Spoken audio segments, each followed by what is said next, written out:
উনি একাধারা 7 দিন এমন একটা গুনাহ করেছেন যেই গুনাহটাকে আমরা বলি সমাজের মধ্যে আমরা বলি জিনা, ব্যভিচার।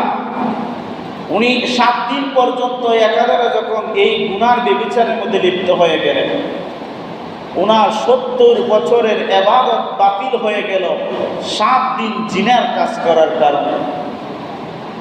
70 বছরের গুনাহ ইবাদত বন্দেগী ওনার 7 দিন জিনা করার পরে এবার উনি আবার বুঝতে পারলেন, আহারে আমি এটা কি করলাম, আমি তো ভুল করে ফেললাম।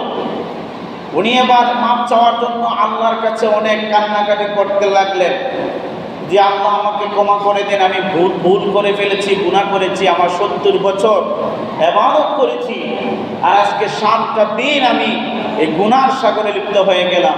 আল্লাহ আমাকে আপনি ক্ষমা করে দিন, আমি এই কাজটি একমাত্র শয়তানের দোকার মধ্যে পড়েই করেছি।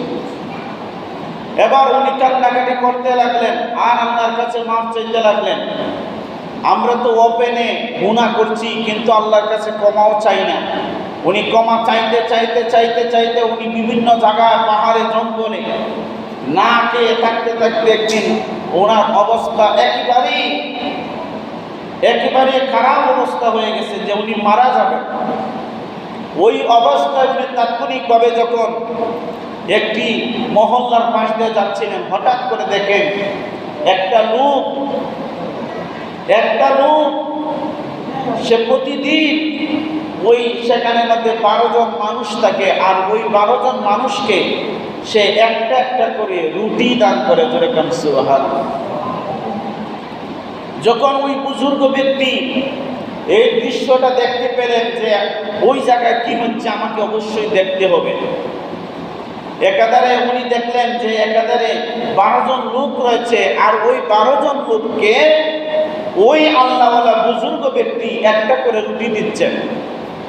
এবার উনি ভাবলেন আমি তো ক্ষুধার্ত, আমি কোথায় গিয়ে খানা খাবো, আমি কোথায় গিয়ে আশ্রয় নিব, যাই সেখানে যখন রুটি বন্টন হচ্ছে তাহলে আমিও সেখানে শরীক হয়ে যাব। এবার উনিও সেখানে শরীক হলেন। শরীক হওয়ার সাথে সাথেই দেখতে পেলেন এবার সমস্ত লোককে ওই লোকটা রুটি যখন বন্টন করতেছে, একটা একটা করে সকলকে রুটি দিল, ওই লোকটাও রুটি পেল, কিন্তু এমন একটা অসহায় অন্ধ লোক সে রুটি পেল না। এবার ওই লোকটা ডাক দিয়ে বলে, হুজুর আপনি তো প্রতিদিন আমাদেরকে রুটি দেন, আজকে আপনি রুটি আমাকে দিলেন না কেন?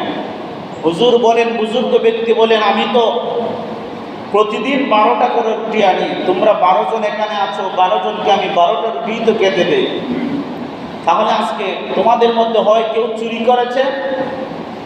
এবার ওই আল্লাহওয়ালা, যেই আল্লাহওয়ালা ব্যক্তি 70 বছর ইবাদত করেছিলেন, 7 দিন গুনাহ করিয়া উনি কলঙ্কিত হয়ে গেলেন, অপরাধী হয়ে গেলেন।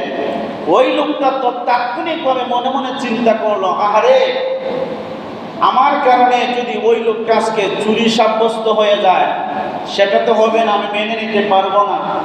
আমি না হয় এমনি তো মরা, না হয় মরেই গেলাম, আমার রুটিটা আমি ওই লোককে দিয়ে দিলাম। তাৎক্ষণিকভাবে ওই লোকটা বললেন যে আমি আপনাদের মধ্যে সফর সঙ্গে, আমি আপনাদের মধ্যে একজন অতিরিক্ত লোক, যার কারণে আমাকে রুটি দেওয়ার কারণে ওই লোকটা রুটি পেল না। তখন ওই লোকটা রুটিটা ওই অন্ধ ব্যক্তিকে দিয়ে দিল। দিয়ে দেওয়ার পরে এবার লোকটা আর তৃষ্ণায় থাকতে পারছে না, হঠাৎ করে ওই মুহূর্তে তার মৃত্যুবরণ হয়ে গেল। যখন মৃত্যুবরণ হয়ে গেল তখন আল্লাহ পাকের ফেরেশতারা আসছে, তাকে জাহান্নামে নিবে, জান্নাতে নেবে, জাহান্নামে নিবে নাকি জান্নাতে নেবে? এবার একজন ফেরেশতারা বলে, সে তো 70 বছর ইবাদত করেছে, 7 দিন মাত্র গুনাহ করেছে,